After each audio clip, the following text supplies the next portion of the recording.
Hello കൂട്ടുകാരെ, എല്ലാവർക്കും എൻ്റെ ചാനലിലേക്ക് വീണ്ടും സ്വാഗതം. അപ്പോൾ ഇന്ന് ഞാൻ റെസ്റ്റോറൻറ്റ് സ്റ്റൈൽ പീസ് കുറുമയായിട്ടാണ് വന്നിട്ടുള്ളത്. ഇത് നല്ല ടേസ്റ്റാണ്. നമുക്ക് എന്തിൻ്റെ കൂടെ വേണമെങ്കിലും കോമ്പിനേഷനായിട്ട് കഴിക്കാവുന്നതാണ്. അപ്പോൾ ഇത് നിങ്ങൾ വീഡിയോ ഫുള്ളായിട്ട് കണ്ടു നോക്കുക. എന്നിട്ട് വീഡിയോ ഇഷ്ടപ്പെടുവാണെങ്കിൽ നിങ്ങൾ ലൈക്ക് ചെയ്യുക, അതുപോലെ നിങ്ങളുടെ ഫ്രണ്ട്സിനൊക്കെ ഷെയർ ചെയ്ത് കൊടുക്കുക. എൻ്റെ ചാനൽ ഇതുവരെ നിങ്ങൾ സബ്സ്ക്രൈബ് ചെയ്തിട്ടില്ലെങ്കിൽ ഈ വീഡിയോയുടെ അടിയിൽ കാണുന്ന റെഡ് കളർ സബ്സ്ക്രൈബ് ഇട്ട് ഒന്ന് ക്ലിക്ക് ചെയ്ത് തരാം കേട്ടോ. അത് ഫ്രീ ആണ്. അതുപോലെ നോട്ടിഫിക്കേഷനിൽ ഓൾ എന്ന ഓപ്ഷനും കൂടി ക്ലിക്ക് ചെയ്യണേ. അപ്പോൾ ഇനി നമുക്ക് വീഡിയോയിലോട്ട് പോകാം. അതിനായിട്ട് ഞാൻ ഒരു ഗ്ലാസ് കുതിർത്ത പീസാണ് എടുത്തിട്ടുള്ളത്. ഇനി ഇതിലേക്ക് നമുക്ക് ഒരു 1/4 ടീസ്പൂൺ അല്ലെങ്കിൽ 1/2 സ്പൂൺ മഞ്ഞൾപ്പൊടി ചേർത്ത് കൊടുക്കാം. പിന്നെ ആവശ്യത്തിന് ഉപ്പും കൂടെയും ചേർത്ത് കൊടുക്കാം. നമ്മൾ ഉപ്പ് ചേർക്കുന്നത് നമുക്കിത് വല്ലാണ്ട് വെന്ത് പോകാതിരിക്കാൻ വേണ്ടിയിട്ടാണ്. കുറച്ച് കറിവേപ്പില കൂടി ചേർത്തിട്ട് ഒരു 3 വിസിൽ നമുക്ക് അടുപ്പിച്ചെടുക്കാം.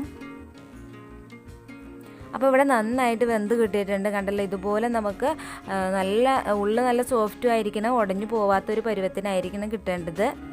അപ്പോൾ ഇനി നമുക്കൊരു പാൻ വെച്ച് കൊടുക്കാം. അതിലേക്ക് നമുക്ക് വെളിച്ചെണ്ണ ചേർക്കാം. അതുപോലെ 1 സ്പൂൺ കടുക് ചേർത്ത് പൊട്ടിക്കാം.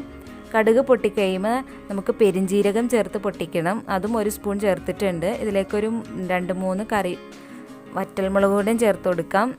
പിന്നെ കറിവേപ്പിലയും ചേർക്കാം. ഇനി ഇതിലേക്ക് നമുക്ക് ഒരു സവാള അരിഞ്ഞത് ചേർക്കാം. നന്നായിട്ട് നമുക്ക് വഴറ്റിയെടുക്കണം. അപ്പോൾ വഴന്ന് വരാൻ ആവശ്യമായിട്ടുള്ള ഉപ്പും കൂടെയും ചേർത്ത് കൊടുക്കാം. നിങ്ങൾക്ക് വേണമെങ്കിൽ പെരിഞ്ജീരകം പൊടിയായിട്ട് വേണമെങ്കിൽ ചേർക്കാം കേട്ടോ. ഞാൻ ഇവിടെ മുഴുവനായിട്ട് ചേർത്തുന്നുള്ളൂ. ഇനി ഇതിലേക്ക് നമുക്ക് പച്ചമുളക്, തക്കാളി ചേർത്ത് കൊടുക്കാം. ഞാൻ 1 തക്കാളിയും 3 പച്ചമുളകും എടുത്തിട്ടുണ്ട്. ഇനി നമുക്ക് നന്നായിട്ടൊന്ന് വഴറ്റിയെടുക്കണം. നന്നായിട്ട് വഴന്ന് കഴിയുമ്പോൾ നമുക്ക് കുറച്ച് മഞ്ഞൾപ്പൊടിയും കൂടെയും ചേർത്ത് കൊടുക്കാം. നമ്മൾ ആദ്യം ചേർത്തിട്ടുണ്ട്. പിന്നെ ഇതിലേക്ക് ഒരു 1.5 സ്പൂൺ ഗരം മസാലയും കൂടെയും ചേർത്ത് കൊടുക്കാം. നമ്മളിതിലേക്ക് മുളക് പൊടിയൊന്നും ചേർക്കുന്നില്ല കേട്ടോ, മല്ലിപ്പൊടിയൊന്നും ചേർക്കുന്നില്ല. ഇനി നമുക്കതിലേക്ക് കുറച്ച് വെള്ളം ചേർത്ത് കൊടുക്കാം. നിങ്ങൾ വേവിച്ച പീസിൽ വെള്ളം ഇല്ലെങ്കിൽ മാത്രം നിങ്ങൾ സെപ്പറേറ്റ് വെള്ളം ചേർത്താൽ മതി. അപ്പോൾ നന്നായിട്ട് തിളച്ചതിന് ശേഷം മാത്രം നിങ്ങൾ പീസ് ചേർത്ത് കൊടുക്കുക കേട്ടോ. അവിടെ പീസ് ചേർത്ത് നന്നായിട്ട് ആ ഒരു ചാറിലൊക്കെ കിടന്ന് നന്നായിട്ട് കുറുകി വന്നതിന് ശേഷമാണ് നമ്മൾ തേങ്ങാപ്പാൽ ചേർത്ത് കൊടുക്കുന്നത്. അപ്പോൾ നന്നായിട്ട് കുറുകി വന്നിട്ടുണ്ട്. ഞാൻ ഇവിടെ തേങ്ങാപ്പാൽ ചേർക്കുകയാണ്. അപ്പോൾ നിങ്ങൾക്ക് എത്രയാണോ ഗ്രേവി വേണ്ടത് അതനുസരിച്ചിട്ട് നിങ്ങൾക്ക് തേങ്ങാപ്പാൽ ചേർത്ത് കൊടുക്കാം കേട്ടോ. പിന്നെ നമ്മൾ തേങ്ങാപ്പാൽ ചേർത്തിട്ട് നന്നായിട്ടൊന്ന് കുറുക്കിയെടുക്കും. പിന്നെ പീസ് കറി ആയതുകൊണ്ട് തന്നെ ഇരിക്കുമ്പോൾ കുറച്ച് കുറുകുകയും ചെയ്യും. അപ്പോൾ അതനുസരിച്ചിട്ട് തേങ്ങാപ്പാൽ നിങ്ങൾ കുറച്ച് കൂടുതൽ ചേർത്ത് കൊടുക്കുക. നിങ്ങൾ ഒരു പ്രാവശ്യം ഉണ്ടാക്കുമ്പോഴൊക്കെ നിങ്ങൾക്കത് മനസ്സിലാവും. അപ്പോൾ ഇതിലേക്ക് ഇത് നന്നായിട്ട് തിളച്ച് വരുന്ന വരെ നമുക്കിത് വെയിറ്റ് ചെയ്യാം. അപ്പോൾ ഇത് വളരെ ഈസിയാണ്, അതുപോലെ തന്നെ നല്ല ടേസ്റ്റുമാണ്. നിങ്ങൾ ഉണ്ടാക്കി നോക്കിയാൽ തീർച്ചയായും നിങ്ങൾക്ക് ഇഷ്ടപ്പെടും.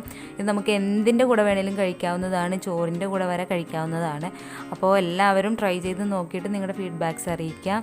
വീഡിയോ ഇഷ്ടപ്പെടുവാണെങ്കിൽ ലൈക്ക് ചെയ്യുക, ഷെയർ ചെയ്യുക. അതുപോലെ എൻ്റെ ചാനൽ ഇതുവരെ സബ്സ്ക്രൈബ് ചെയ്തിട്ടില്ലെങ്കിൽ ഈ വീഡിയോയുടെ അടിയിൽ കാണുന്ന റെഡ് കളർ സബ്സ്ക്രൈബ് ബട്ടൺ ഒന്ന് ക്ലിക്ക് ചെയ്ത് തരാം കേട്ടോ.